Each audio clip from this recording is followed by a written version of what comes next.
Felt like I was a kid all over again. You always have those 3, 2, 1 moments. Choose wisely. LeBron goes to work, fires a three for the win. Nailed it! LeBron James, the defining player of his generation, has done it once again. Yeah. Count it up, count it up, count it up. Listen, we've been using the mantra, whatever it takes, and I think that's what it's about. The series ain't over.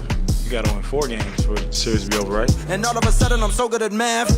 Count it up, count it up, count it up, count it. We've been down, but we don't quit. There's no quit in this team. From the foul line, Sabonis drills it. The game is tied.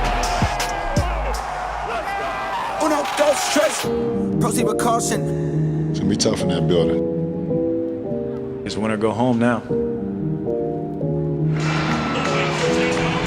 Our playoff coverage continues from Indianapolis. Cavaliers, Pacers, Game 6 here in this first round.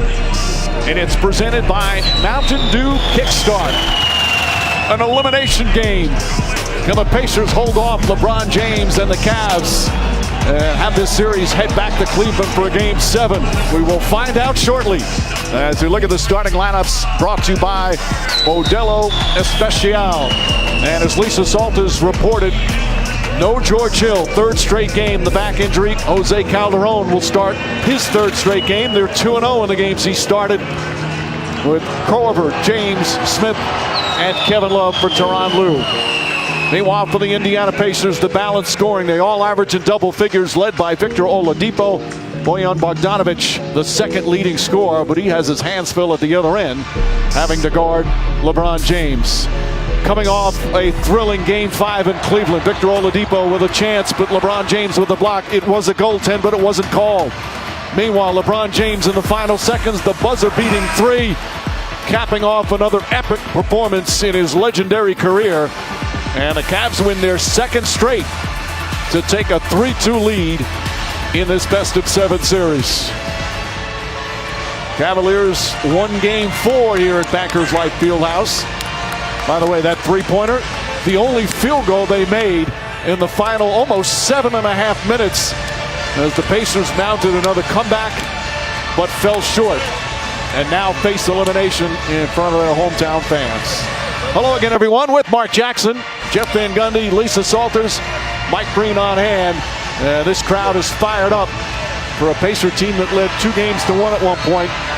It has been a close series. Game 1, it was an 18-point game, but since then, the margin of victory, 3, 2, 4, and 3. The last 4 games all going down to the final seconds. What will we have tonight? Mark, what's in Victor Oladipo's head as he takes to the floor? He's their star player, but he's really been struggling. How much does he just want to come out and score in bunches, and how much does he have to just let the game come to him?